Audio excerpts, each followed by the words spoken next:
Ce matin, parce que nous sommes dans la proximité aussi des fêtes de la Pentecôte, mais pas que pour cela, eh bien, j'aimerais que nous puissions parler des bénédictions acquises à la Pentecôte. Et le titre de ce message, c'est « Pentecôte revêtue de la puissance du Saint-Esprit ». Il y avait un frère avec qui je parlais qui me disait qu'il parlait en langue, mais il ne savait pas qu'il était baptisé dans le Saint-Esprit. On n'est pas toujours enseigné, mais ça n'empêche pas Dieu de faire les choses, ça n'empêche pas Dieu de bénir, ça n'empêche pas Dieu de remplir la satiété, la soif du moins de lui et de communiquer ce qu'il a à nous communiquer. Je disais la semaine dernière que notre pays a besoin de prière. Je disais que nous avons besoin de passer à la prière d'une manière beaucoup plus offensive. Mais nos églises en France ont aussi besoin d'un renouveau spirituel, un renouveau du Saint-Esprit. Nous avons besoin d'être enseignés sur le sujet, bien sûr. Il y a toute une dynamique spirituelle sur laquelle nous devons être enseignés, qui ne découle pas toujours de source, qui ne coule pas toujours de source. Et nous avons besoin de recevoir la puissance du Saint-Esprit pour servir Dieu dans l'évangélisation et dans la prière. Alors moi, je ne vais pas m'attarder beaucoup sur ceux qui opposent le fruit de l'Esprit et les dons de l'Esprit, parce qu'aujourd'hui, on s'aperçoit que même ceux qui croient dans le baptême dans le Saint-Esprit, ceux qui croient aux dons spirituels, ceux qui croient au parler en langue, parfois restent sur le seuil de cette expérience. Et je pense que tout simplement, il y a une des choses qui découle de l'autre. Si on est rempli du Saint-Esprit, on ne peut que vivre aussi le fruit de l'Esprit. Toute prétention de dire « j'ai la puissance de Dieu » sans avoir le fruit, de toute façon, c'est réduit à la vanité. Parce que les deux vont ensemble. C'est bien le ministère du Saint-Esprit dont il est question. Et le ministère du Saint-Esprit consiste aussi à nous communiquer ses dons, à nous attribuer des dons spirituels selon sa volonté, mais aussi à produire en nous le fruit. Et le fruit, de toute façon, de où il vient? Le fruit, il vient de notre connaissance de Dieu. Il vient de notre intimité avec Dieu.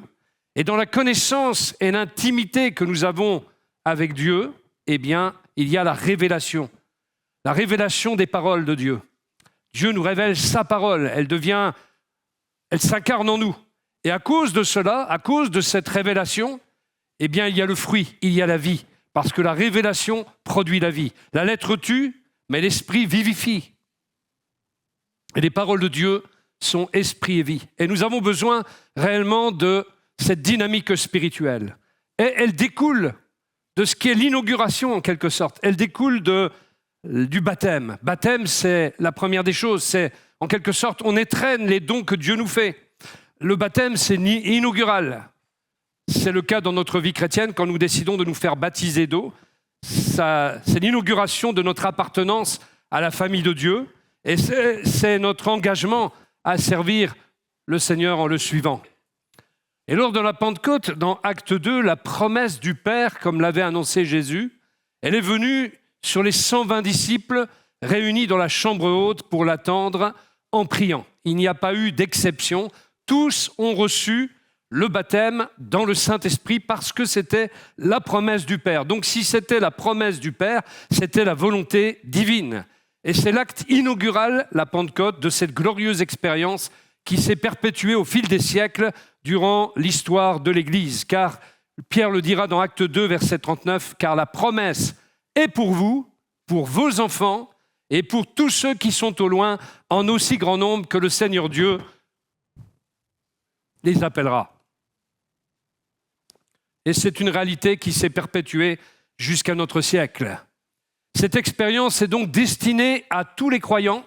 C'est la volonté de Dieu clairement exprimée à destination de chaque disciple de Jésus. C'est une promesse qui s'accomplira tant que l'Église sera sur la terre. Amen. Vraiment, Dieu veut bénir. Et je pense en particulier à tous, bien entendu, mais aussi à la jeunesse. Parce que la jeunesse a encore pas mal d'années à vivre peut-être sur cette terre. Et il serait bon que vous viviez cette vie sur terre en étant équipés, en étant revêtus surnaturellement de ce que Dieu veut vous communiquer, parce que l'iniquité a grandi, elle s'est accrue. Quand nous nous sommes convertis, pour certains d'entre nous, eh bien, ce n'en était pas à ce stade-là, bien que des fois nous pensions que c'était le cas, mais nous n'avions encore rien vu dans nos sociétés. Mais aujourd'hui, face à tous les défis qui sont devant nous, eh bien, nous avons réellement besoin de cette expérience. Parce que cette expérience n'est que le seuil d'entrée, n'est que la porte d'entrée dans le surnaturel de Dieu, n'est que la porte d'entrée dans la vie de l'esprit, une vie que Dieu veut nous communiquer, qui est une vie satisfaisante et qui est la vie abondante dont il parle, cette vie qui veut jaillir de nous. Alors nous allons voir quelques expressions bibliques qui nous parlent de cette expérience du baptême dans le Saint-Esprit. C'est d'abord un baptême d'esprit et de feu. C'est une immersion. Le baptême, c'est l'immersion dans l'eau. Eh bien, c'est une immersion dans l'Esprit de Dieu et dans le feu de cette passion que communique le Saint-Esprit. Au fond, je crois que Jésus se tient dans un lac de feu dont il veut nous baptiser. Il y a cette vie, il y a ce feu, cette passion, ce zèle, cette puissance qu'il veut communiquer du haut du ciel. Il est celui qui baptise dans le Saint-Esprit. C'est aussi son identité, c'est aussi son ministère. Matthieu chapitre 3, verset 11, une des caractéristiques du ministère de Jean le Baptiste est de présenter non seulement Jésus comme l'agneau de Dieu, mais de présenter Jésus comme celui qui baptisera du Saint-Esprit son peuple et qui le baptisera aussi dans le feu. Moi, je vous baptise d'eau, dit le Baptiste, pour vous amener à la repentance. Mais celui qui vient après moi est plus puissant que moi et je ne suis pas digne de porter ses souliers. Quelle humilité! Lui, il vous baptisera du Saint-Esprit et de feu. Cet homme, Jean le Baptiste, lui-même rempli du Saint-Esprit, lui-même en feu, lui qui prêche la repentance, il voit qui est devant lui. Il sait qui est devant lui. Il sait qu'il y a le Messie, le oint de l'Éternel.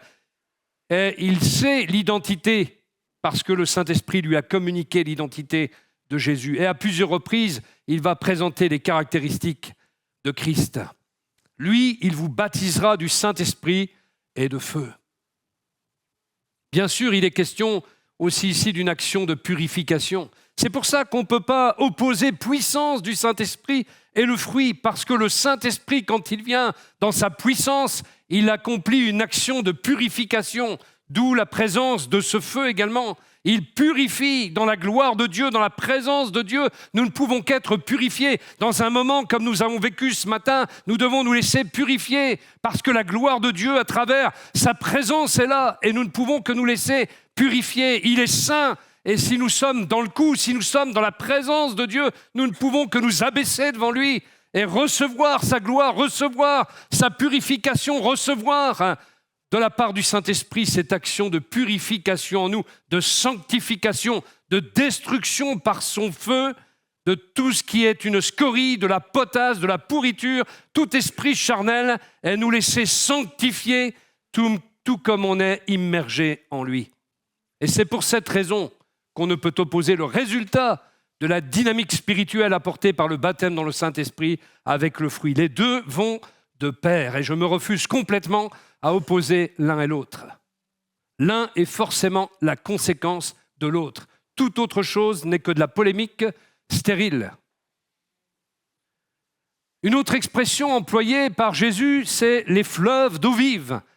Un jour de fête, le jour justement de cette fête de la Pentecôte, nous lisons dans Jean chapitre 7, verset 37, que dans sa passion, la passion qui l'animait, le Seigneur Jésus va crier le dernier jour, le grand jour de la fête. Jésus, se tenant debout, s'écria « Si quelqu'un a soif, qu'il vienne à moi et qu'il boive. » Et ça, c'est l'expérience du salut.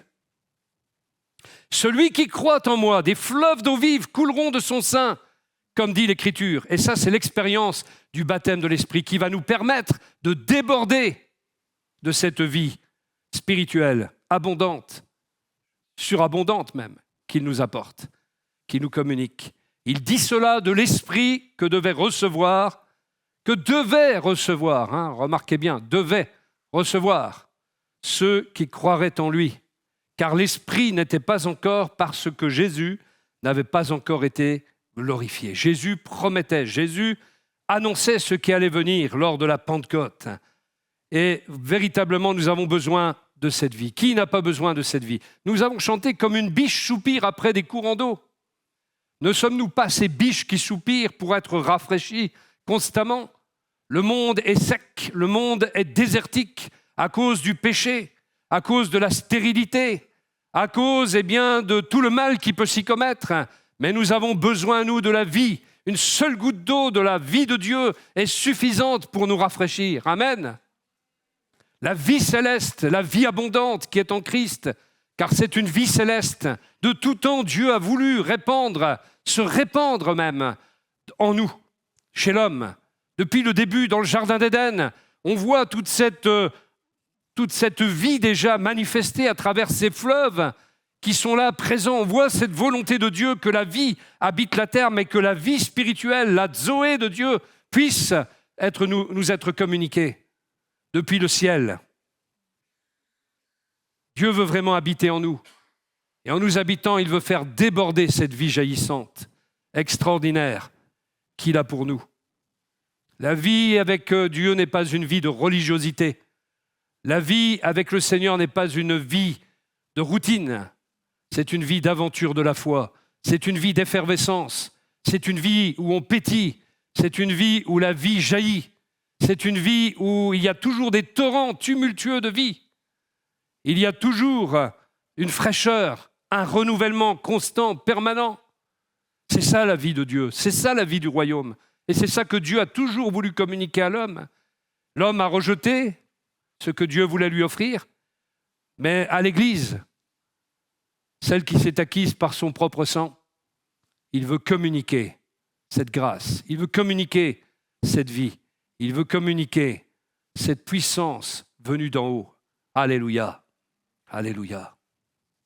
Jésus nous promet cette expérience qui doit nous faire déborder continuellement de la vie jaillissante, divine, qui vient de l'Esprit, et dans une dimension de plénitude, et non pas une dimension de misère et d'avarice. Dieu veut nous communiquer sa plénitude. Il est celui qui remplit tout en tous, et il veut nous remplir. Il veut nous remplir. Il veut remplir chaque croyant. Il veut remplir chaque jeune qui s'offre à lui, qui se donne à lui.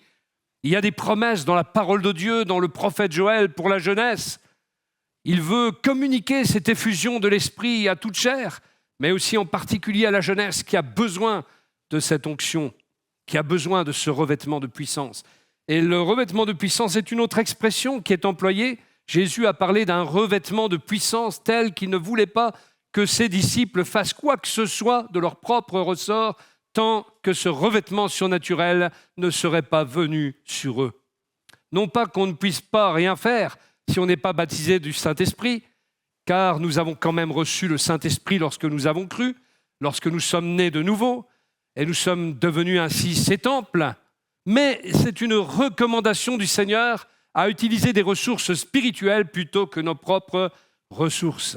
Cela nous a d'ailleurs été rappelé ce matin à travers un don spirituel. Et pour faire l'œuvre de Dieu, mieux vaut avoir la puissance de Dieu sur nous que pas du tout. Donc dans Luc 24, verset 49, Jésus dit « Voici, j'enverrai sur vous ce que mon Père a promis, car c'est la promesse du Père. Mais vous restez dans la ville jusqu'à ce que vous soyez revêtus de la puissance d'en haut. » Il les conduisit jusque vers Béthanie, et ayant levé les mains, il les bénit. Pendant qu'il les bénissait, il se sépara d'eux, et fut enlevé au ciel. Pour eux, après l'avoir adoré, ils retournèrent à Jérusalem avec une grande joie, et ils étaient continuellement dans le temple, louant et bénissant Dieu. Amen. Et cela rejoint ce qui est écrit là, Acte 1, verset 8, « Mais vous recevrez une puissance, une dynamis, le Saint-Esprit survenant sur vous, et vous serez mes témoins à Jérusalem, dans toute la Judée, dans la Samarie, et jusqu'aux extrémités de la terre. Et vous apprenez pourquoi le baptême dans le Saint-Esprit vous est donné, pas seulement pour votre satisfaction personnelle, pas seulement pour votre croissance en Christ, mais pour l'évangélisation, pour être équipé pour aller vers les autres, et même jusqu'à partir en mission jusqu'aux extrémités de la terre, car on ne part pas en mission sans avoir cette puissance, car nous avons besoin de cette puissance pour la communiquer à ceux qui ne connaissent pas l'Évangile. Le monde d'aujourd'hui n'a pas besoin de discours uniquement. Le monde d'aujourd'hui a besoin d'une démonstration d'esprit et de puissance. Pourquoi ? Parce qu'aujourd'hui, le monde est tourné vers l'ésotérisme, vers le satanisme, vers des choses occultes où il y a des pouvoirs manifestés.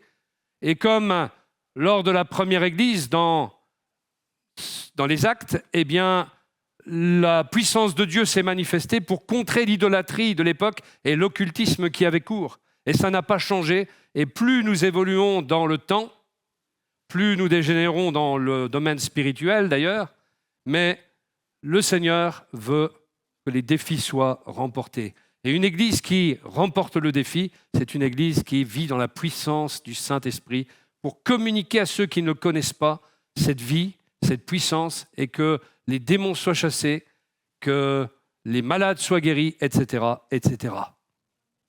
Jésus n'a pas changé d'idée en cours de route, hein. Comme certains le pensent. Vous avez ce qu'on appelle les cessationnistes, qui pensent que les dons spirituels, les guérisons, les miracles, tout ça, ça s'est arrêté au 1er siècle. Quelle naïveté de penser qu'on n'a plus besoin de la puissance de Dieu. Quelle naïveté de penser qu'on peut se débrouiller tout seul. Mais alors, si c'est ça, on ne peut plus rien faire. On est obligé de rester en notre quatre murs et ne plus communiquer l'Évangile. Car comment allons-nous aller à la rencontre des besoins de ceux qui sont devant nous si nous n'avons pas la puissance pour leur apporter ce qui est nécessaire? Or, l'Église doit être équipée. Nous sommes les ambassadeurs de Dieu sur terre. Nous sommes les ambassadeurs. Et nous vivons comme co-ouvriers, partenaires, co-ouvriers avec Christ, mais partenaires du Saint-Esprit également. Ce baptême dans le Saint-Esprit est aussi appelé le don du Saint-Esprit. Chez Corneille, alors que Pierre prêchait, la parole de Dieu étant annoncée, les païens ont reçu le revêtement de puissance du Saint-Esprit. Ils ont immédiatement parlé en langue et glorifié Dieu.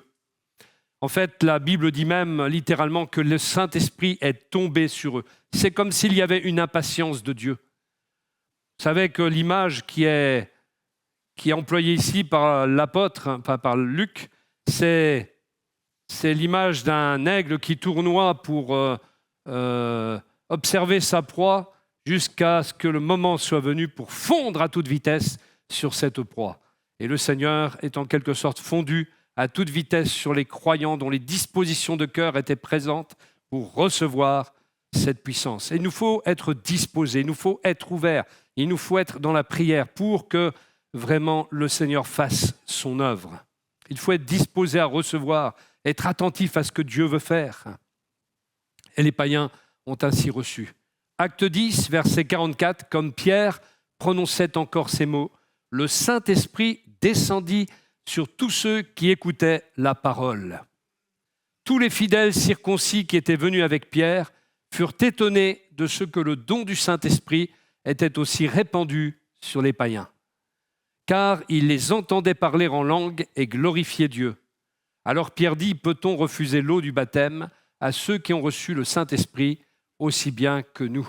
Vous remarquez au passage que le signe qui leur a fait penser que les païens avaient reçu le Saint-Esprit, c'était qu'ils parlaient en langue et glorifiaient Dieu.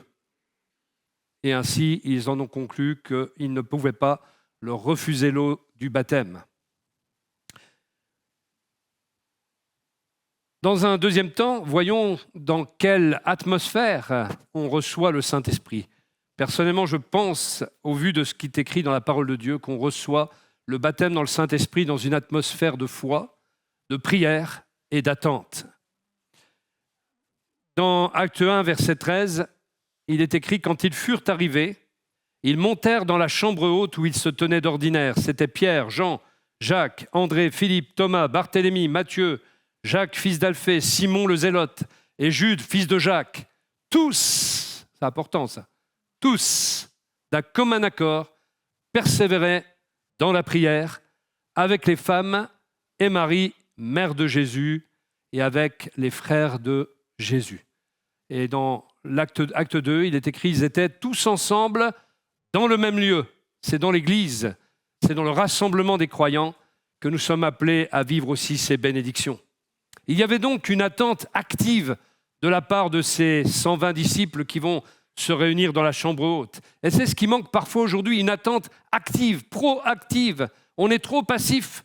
Et parfois, on ne prend même pas le temps de prier pour cela, et même de s'attendre à Dieu. On veut tout de suite, mais nous avons besoin parfois de nous préparer à une telle rencontre, que notre cœur soit disposé et d'avoir cet esprit de prière, cet esprit de foi et d'être dans l'expectative, dans l'attente de ce que Dieu nous a promis. On reçoit essentiellement ce baptême dans l'atmosphère la plus appropriée qui soit, c'est-à-dire la prière, qu'elle soit personnelle ou collective. On me racontait un jour, je crois que c'est Franck Alexandre qui rapportait cette anecdote d'un jeune croyant qui était frustré de ne pas être baptisé dans le Saint-Esprit et qui a commencé à proclamer au Seigneur qu'il le serait avant la fin de la journée. Et il était sur sa mobilette et il a dit au Seigneur, « Eh bien, tu vois le feu qui est là-bas, là, presque à 1 kilomètre, je serai baptisé dans le Saint-Esprit quand j'arriverai au feu. » Et en fait, alors il avait son casque intégral et tout, et il a commencé à accélérer dans son zèle, il priait pour recevoir. Et est venu le feu, et il a freiné un grand coup, et là, le Saint-Esprit est venu sur lui. Et là, il y avait une autre moto qui est passée à côté de lui, et le gars le regardait bizarrement, parce qu'il entendait des mots derrière un casque. Il se demandait ce que grommelait cette personne derrière son casque. C'est fantastique des fois, et c'est parfois comique. Mais en tout cas, Dieu a honoré la foi de ce jeune et il lui a donné ce qu'il avait soif de recevoir. Il l'a reçu à titre personnel et d'autres ainsi, comme ça, ont été baptisés souvent sur leur mobilette à l'époque. D'autres ont été baptisés du Saint-Esprit dans des endroits insolites et puis d'autres dans l'église tout simplement. Moi, j'ai été baptisé dans le Saint-Esprit lors d'une étude biblique sur le baptême dans le Saint-Esprit. C'est assez logique en même temps et cohérent.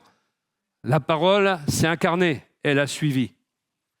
Par le don de l'Esprit, depuis la Pentecôte jusqu'à maintenant, on discerne 2 dimensions. La première dimension, c'est que Dieu déverse son Esprit au niveau de la planète, sur toute chair, faisant des églises locales, des communautés charismatiques, équipées par l'Esprit de Dieu, revêtues par lui, avec des leaders aussi qui reçoivent ces charismes. Et puis la deuxième dimension, c'est que le peuple de Dieu fait l'expérience d'une dimension de l'esprit totalement nouvelle. L'esprit habitant en chaque croyant. C'est ça qui est formidable. C'est ça qui est extraordinaire. L'esprit de Dieu habite chaque croyant. Et par son Saint-Esprit, Dieu purifie ainsi son peuple de ses péchés, crée une vie nouvelle en eux et leur transmet l'aptitude à garder son alliance en la gravant sur les tablettes de leur cœur. Le renouvellement intérieur de l'esprit qui résulte de cette habitation complète va aussi compléter le don charismatique de l'Esprit. En déversant son Esprit sur nous, Dieu nous permet de recevoir à la fois une puissance charismatique et une puissance morale et spirituelle, d'où le fait que le fruit et les dons n'ont pas à être opposés. Voyons dans un troisième temps un signe évident de la réception du baptême dans le Saint-Esprit. Un évangéliste suédois qui était un pionnier dans l'évangélisation, qui s'appelait Reinhold Ulanska, dira « Là où les gens sont remplis du Saint-Esprit, ils reçoivent la capacité de parler avec Dieu dans une langue donnée par l'Esprit. » Un docteur pentecôtiste dira, il s'appelait Harold Orton, « Le parler en langue est la seule preuve que nous trouvons dans les Écritures du baptême dans le Saint-Esprit. » Et dans les milieux pentecôtistes et charismatiques, à la lumière de la parole de Dieu, le parler en langue est considéré comme le signe initial qui accompagne l'expérience du baptême dans le Saint-Esprit. Le fondateur de cette église, qui s'appelait Gaston Ramseyer, a écrit dans ses livres « Le parler en langue est le signe initial du baptême dans le Saint-Esprit ». On ne voit pas pourquoi on changerait ça. Hein. Il y a eu des tentatives parfois de changer l'ADN de cette église, mais nous connaissons les desseins de l'ennemi, qui est d'altérer, de changer, de modifier génétiquement déjà notre race humaine, mais encore plus l'ADN de l'Église. Voyons quelques exemples bibliques qui découlent de Acte 1, verset 8, puisque, comme vous le savez, Jésus a dit que ça se passerait à Jérusalem, en Judée, en Samarie et jusqu'aux extrémités de la terre. Et à Jérusalem, comme prévu dans Acte 1, verset 8, eh bien, il s'est passé, le Acte 2 nous dit, le jour de la Pentecôte, ils étaient tous ensemble dans le même lieu. Tout à coup, il vint du ciel un bruit comme celui d'un vent impétueux, et il remplit toute la maison où ils étaient assis. Des langues semblables à des langues de feu leur apparurent séparées les unes des autres et se posèrent sur chacun d'eux. Et ils furent tous remplis du Saint-Esprit et se mirent à parler en d'autres langues selon que l'Esprit leur donnait de s'exprimer. Vous savez, le Saint-Esprit, il est délicat, il ne viole pas la volonté des gens, mais en même temps, il peut être invasif. Et c'est bien écrit, il remplit toute la maison. Mais parce que si nous adhérons avec notre volonté à le recevoir, alors il va nous envahir, car il a envie de nous bénir, il a envie de nous communiquer cette vie. Soulignons l'importance de la communion de l'Église dans cette histoire et des langues pour chacune des 120 personnes, sans exception. Une langue sur chacun d'eux. Le parler en langue n'est pas une option. Moi, si je me fie aux Écritures, je considère que cette expérience comme étant une expérience normative. Je la considère comme la norme. Chacun des 120 a reçu une langue. Les langues se sont séparées, elles se sont posées sur chacun d'eux. Il n'y a pas eu d'exception. Ils furent tous remplis du Saint-Esprit et se mirent à parler en d'autres langues, selon que l'Esprit leur donnait de s'exprimer. Avec le Saint-Esprit, il n'y a pas de point, hein. S'il y a une virgule. Ils furent tous remplis du Saint-Esprit, virgule, et se mirent à parler en d'autres langues, selon que l'Esprit leur donnait de s'exprimer. Parce qu'il y a toujours continuité. Ce n'est pas une expérience en soi-même, c'est la première expérience inaugurale qui nous mène beaucoup plus loin. Dans ta vie, si tu en es resté à juste parler en langue quelques mots, tu n'as rien compris. Alors on enseigne ce matin pour qu'on comprenne. Mais ça doit être le début d'une nouvelle aventure. Ça doit être le début d'un développement extraordinaire. Et on va le voir. Aujourd'hui, beaucoup veulent minorer cette expérience alors que le besoin de l'Église d'être revêtue de la puissance face aux défis de ce monde est criant. Et pourtant, ce que nous venons de lire dans Acte 2 nous place devant le caractère normatif de cette expérience du baptême dans le Saint-Esprit. Chacun doit être revêtu de sa puissance et chacun doit recevoir la capacité à parler en d'autres langues. Deuxième exemple, qui suit le cours de Acte 1, verset 8, à Samarie, comme prévu dans Acte 1, verset 8. Au cours du réveil qui va se produire sous la prédication de l'évangéliste Philippe, nous constatons qu'il n'a pas pu, certainement par un manque de temps, parce qu'il était débordé par le réveil qui avait lieu, il n'a pas pu insister sur la nécessité de cette expérience, sans doute parce qu'il était débordé donc par ces conversions qui se produisaient dans cette ville, mais il va recevoir l'aide extraordinaire de Pierre et de Jean, qui vont, eux, tout de suite s'enquérir de savoir si les convertis ont bien reçu le baptême dans le Saint-Esprit. Acte 8, verset 14, les apôtres qui étaient à Jérusalem, ayant appris que la Samarie avait reçu la parole de Dieu, y envoyèrent Pierre et Jean. Ceux-ci, arrivés chez les Samaritains, prièrent pour eux, afin qu'ils reçussent le Saint-Esprit, car ils n'étaient encore descendus sur aucun d'eux. Ils avaient seulement été baptisés au nom du Seigneur Jésus. Alors Pierre et Jean leur imposèrent les mains et ils reçurent le Saint-Esprit. Il y avait donc nécessité qu'ils vivent cette deuxième expérience après le salut.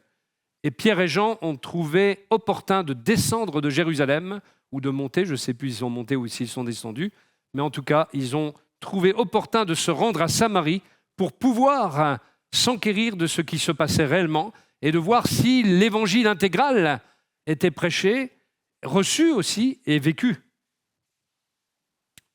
D'où le fait que des communautés s'appellent Église du plein évangile ou de l'évangile intégral, parce qu'on veut s'assurer que toute l'expérience biblique est reçue.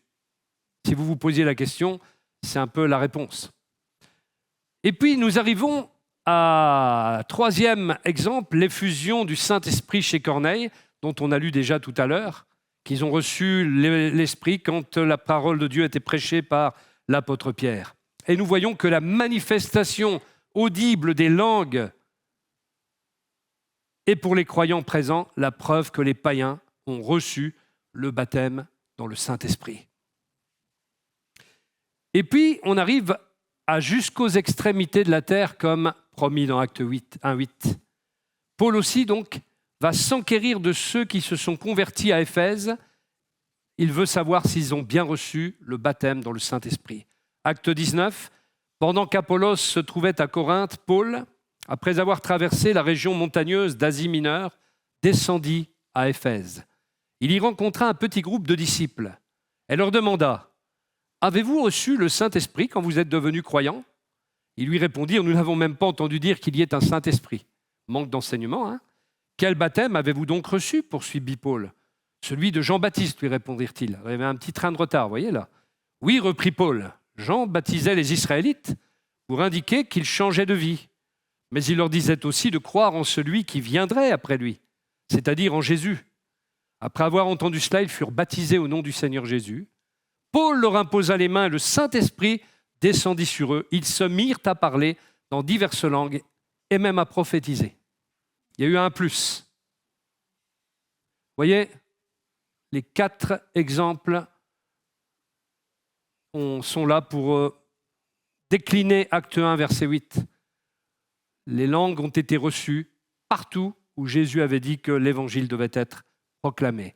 Nous avons ensuite Paul, qui lui était fier de parler en langue. Alors souvent, on cite les choses qui sont dites par Paul pour limiter le parler en langue, parce qu'il y a des gens qui exagèrent et qui faisaient trop de bruit dans l'Église. Et évidemment, si on parle tous en langue dans l'Église, on ne va pas se comprendre.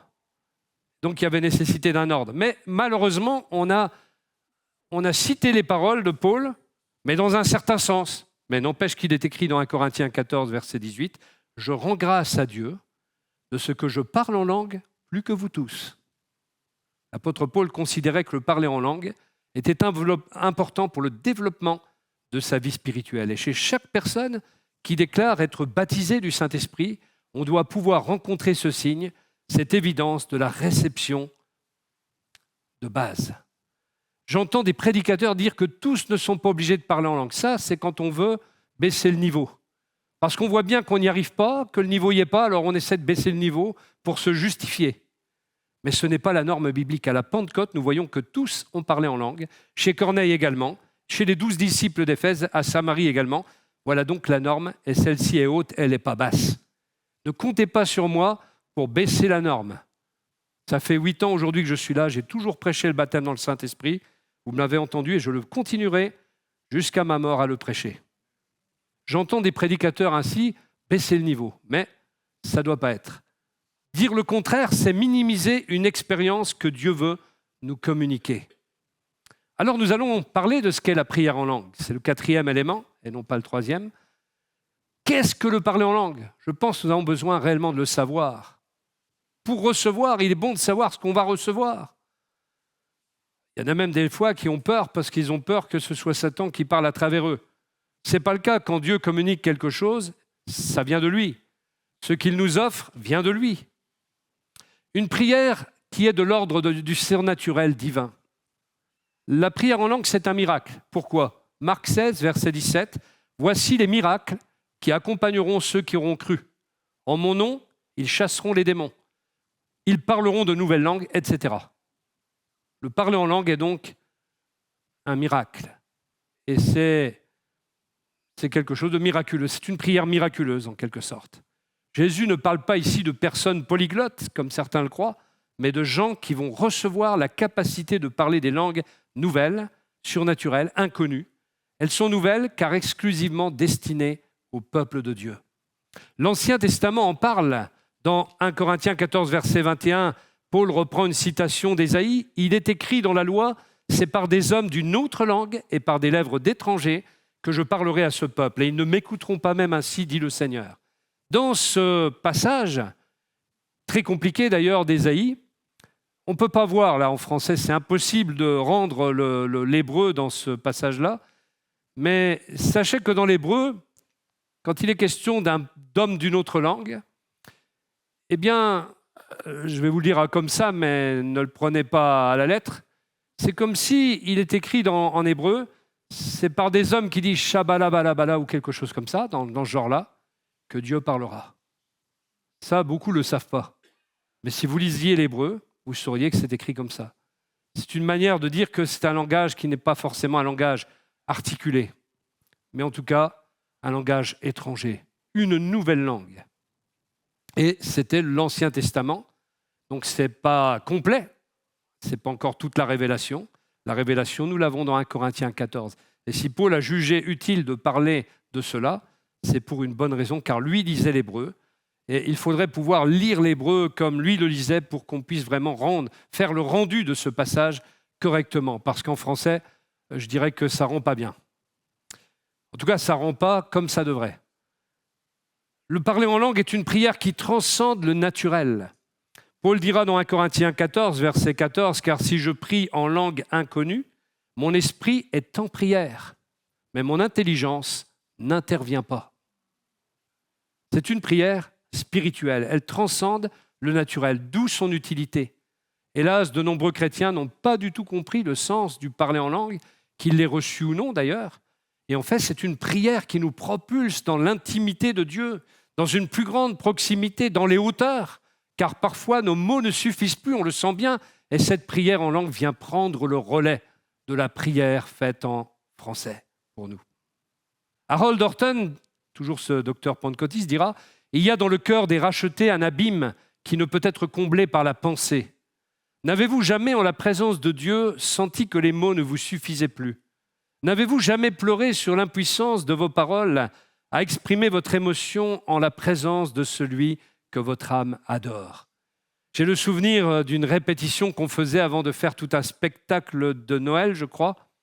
Et je vois ce pharmacien, un intellectuel quand même. Et les intellectuels ont un petit peu du mal à recevoir parfois le parler en langue pour diverses raisons. Pas tous, mais certains ont des blocages.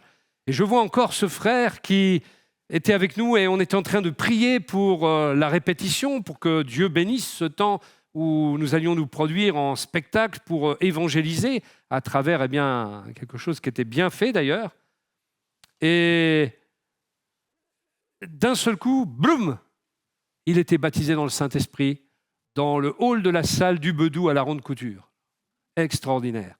Au moment où il s'y attendait le moins, mais il avait un cœur bien disposé, il était là dans la prière avec nous et Dieu l'a béni et lui a apporté ce puissant baptême d'esprit et de feu. Le baptême dans le Saint-Esprit est une prière mystérieuse. 1 Corinthiens 14, verset 2 nous dit « Celui qui parle dans une langue inconnue s'adresse à Dieu et non aux hommes. Personne ne comprend les paroles mystérieuses qu'il prononce sous l'inspiration de l'Esprit. » C'est une prière qui déclare et proclame des choses mystérieuses sur Dieu, sur les choses de Dieu, sur les merveilles de Dieu. Elle transcende notre vocabulaire humain. C'est pour ça qu'on en a besoin. Et sous l'onction du Saint-Esprit, nos prières en langue s'élèvent vers le trône de Dieu qui les comprend, qui sait, lui, les décrypter. Même si la langue que nous recevons semble dénuée de sens, elle a un sens pour Dieu et peut servir de canal à l'expression de nos prières, à l'expression de nos louanges et de nos actions de grâce plus excellentes, comme le dira l'apôtre Paul. Tu rends ainsi d'excellentes actions de grâce. Paul ne dénigrait donc pas le parler en langue qu'il affirmait d'un côté. Simplement, il équilibrait les choses. Le parler en langue est une prière vivifiante. Romains 8, verset 26, de même aussi l'Esprit nous aide dans notre faiblesse, car nous ne savons pas ce qu'il nous convient de demander dans nos prières. Il y a des soupirs inexprimables. Le verset 26 dit « L'Esprit lui-même intercède par des soupirs inexprimables. Et celui qui sonde les cœurs connaît quelle est la pensée de l'Esprit, parce que c'est selon Dieu qu'il intercède en faveur des saints. » Veux-tu prier efficacement? Prie en langue. Il y a des serviteurs de Dieu qui prient 2 heures en langue. Certains nous racontent qu'ils ont passé du temps dans une prière en langue et qu'un jour, ils ont entendu un témoignage qui correspondait au moment où ils se sont mis à parler en langue, en priant, avec le sentiment qu'un fardeau était déposé sur leur cœur, et ça correspondait à des situations. Harold Orton nous dit encore combien souvent dans la prière comme dans l'adoration, nous arrivons à la fin de notre pitoyable ressource d'expressions et de pensées et nous retombons dans un silence imposé par notre manque de facultés. C'est alors que vient à notre aide, jaillissant spontanément comme une source d'eau libérée des glaces par le chaud soleil de printemps, la fontaine des autres langues. En plus, c'est un poète, le frère, pour nous exprimer ça comme ça. C'est aussi une prière qui ouvre sur la révélation. Le baptême dans le Saint-Esprit nous fait entrer dans la vie de l'Esprit. Elle en est le seuil et la porte d'entrée. Elle nous place dans la communion avec le Saint-Esprit, et ça fait de nous des partenaires du Saint-Esprit dans l'œuvre de Dieu, et ainsi nous pénétrons dans le domaine de l'inspiration, de la communion, de la connaissance de la nature de Dieu, de la révélation et de la puissance de Dieu. Et cela produit la vie autour de nous. 1 Corinthiens 2 nous montre que tout cela dépasse la raison humaine. Cette sagesse-là, les grands de ce monde ne la connaissent pas, car s'ils l'avaient connue, ils n'auraient pas crucifié le Seigneur glorieux. Mais comme le dit l'Écriture, il s'agit de ce que l'œil n'a pas vu et que l'oreille n'a pas entendu, ce que l'esprit humain n'a jamais soupçonné, mais que Dieu tient en réserve pour ceux qui l'aiment. Or, Dieu nous l'a révélé par son Esprit. Nous avons besoin de révélation. Les choses de Dieu doivent nous être révélées. Nous sont communiquées par révélation. La connaissance intellectuelle n'est pas suffisante pour imprimer, implanter en nous la vie de cette parole, l'effet de cette parole. L'Esprit, en effet, scrute tout, même les pensées les plus intimes de Dieu. Quel être humain peut savoir ce qui se passe dans un autre homme? Seul l'esprit de cet homme en lui le sait. De même, nul ne peut connaître ce qui est en Dieu, si ce n'est l'Esprit de Dieu. Or nous avons reçu non l'Esprit du monde, mais l'Esprit même qui vient de Dieu, pour que nous comprenions tous les bienfaits que Dieu nous a accordés par grâce. Et nous en parlons, non avec les termes qu'enseigne la sagesse humaine, mais avec ceux qu'enseigne l'Esprit. Ainsi, nous exposons les réalités spirituelles dans des termes inspirés par l'Esprit. Amen. Nous avons besoin de révélation. Nous avons besoin du Saint-Esprit à tout moment. Même quand je lis la parole de Dieu, j'ai besoin du Saint-Esprit pour que ça ne reste pas une lettre sèche, mais que cela parle à mon cœur, que ça nourrisse mon âme. La prière en langue est une prière édifiante. 1 Corinthiens 14, verset 4 nous dit « Celui qui parle en langue s'édifie lui-même ». C'est le terme grec « oikodoumeo » qui signifie bâtir, édifier, s'édifier, porter, bâtir une maison, ériger un immeuble, construire, bâtir depuis les fondations, remettre en état, réparer. Voilà tous les sens que peut avoir ce mot. Le baptême du Saint-Esprit et son signe permet notre édification, notre restauration jusque dans ses fondations. C'est une puissance de profond renouvellement spirituel. Et puis, elle peut produire cette expérience également un chant nouveau. À Corinthiens 14, verset 15 nous dit que faire donc? Je prierai par l'esprit, c'est-à-dire en langue, mais je prierai aussi avec l'intelligence. C'est ce que l'on fait dans la majeure partie du cas d'ailleurs. Je chanterai par l'esprit. Ah oui, peut-on aussi chanter en langue? Eh bien oui. Et on ne devrait pas se gêner de le faire. On ne devrait même pas être gêné de le faire. Mais je chanterai aussi avec l'intelligence.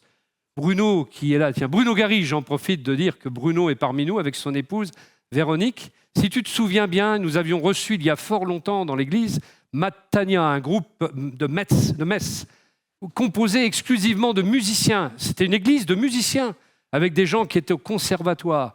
Mais ils ne se contentaient pas du formalisme du conservatoire, mais ils vivaient une expérience dans l'esprit, ils composaient même dans l'esprit. Et je me souviens qu'ils avaient composé un chant en langue comme ça, spontanément, ce qu'ils ont proposé à l'église, et c'était fantastique. Je ne sais pas si tu t'en souviens, mais moi, ça, expérience. Voilà. Exactement. Exactement. Exactement.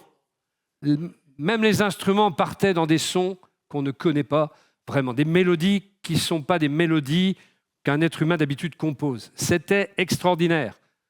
Je dis ça pour le groupe de louanges, pour encourager le groupe de louanges à entrer dans ces choses. Ce chant nouveau que nous sommes tous appelés à chanter ouvre la porte à une nouvelle forme de louange qui est excellente, car on publie par l'Esprit les merveilles de Dieu. Il y a d'autres signes, bien sûr, qui accompagnent le baptême dans le Saint-Esprit. Dans Acte 13, verset 52, on voit que les hommes qui étaient remplis du Saint-Esprit, ils étaient remplis de joie et d'Esprit Saint. Ils étaient aussi remplis de sagesse, Acte 6, verset 3. Remplis de foi, Acte 6, verset 5. Et ils avaient aussi de la hardiesse et de l'assurance qui leur était communiquée pour annoncer l'Évangile. Beaucoup se plaignent d'être timides. Moi aussi, j'étais timide. Est-ce que je n'étais pas timide? au départ. Est-ce que je suis encore timide? Le Saint-Esprit, quand il nous remplit, nous donne de la hardiesse, de l'assurance. L'Église aussi est prophétique en ce qu'elle annonce l'Évangile dans la puissance du Saint-Esprit. Votre témoignage doit être rendu dans la puissance du Saint-Esprit. Chaque fois que vous véhiculez votre témoignage, c'est comme véhiculer le tabernacle, l'arche de l'Alliance, si vous préférez. Vous venez comme un tabernacle mobile et vous entrez là où vous êtes, chez les gens ou au travail ou autre, et vous venez avec la présence et la gloire de Dieu, avec l'onction. Et quand vous parlez, ça doit fondre en face. Si ça ne fond pas, il doit y avoir un dérangement. Vous devez déranger les ténèbres, déranger les gens dans leur esprit, dans leur cœur. Si ce n'est pas le cas, c'est qu'on n'est pas prophétique. Alors il faut cette onction et nous devons permettre au Seigneur de la renouveler en chacun de nous. Je conclurai en disant que nous avons, en tant qu'Église charismatique, et pour ceux qui ont déjà reçu le baptême dans le Saint-Esprit, une responsabilité. La signification du baptême dans le Saint-Esprit va au-delà de la chambre de prière et du culte d'adoration. Elle s'étend à un monde à l'agonie qui a besoin d'entendre la voix prophétique de l'Église à l'unisson de la puissance du Saint-Esprit. Une Église qui travaille en partenariat avec le Saint-Esprit. Et cette puissance miraculeuse est appelée à nous équiper pour être des témoins en parole et en acte auprès d'un monde à l'agonie. Un monde qui est comme les ossements desséchés d'Ézéchiel 37. Puissions-nous recevoir le baptême dans le Saint-Esprit, mais ensuite ne pas en rester là, comme si on avait les lauriers de la gloire, mais se laisser continuellement renouveler dans cette expérience, car chaque jour nous buvons et nous mangeons, alors chaque jour nous devons boire et manger spirituellement aussi. C'est pareil. Il nous faut donc nous abreuver chaque jour à la source qu'est l'Esprit de Dieu. Amen. Est-ce que nous voulons être remplis ce matin?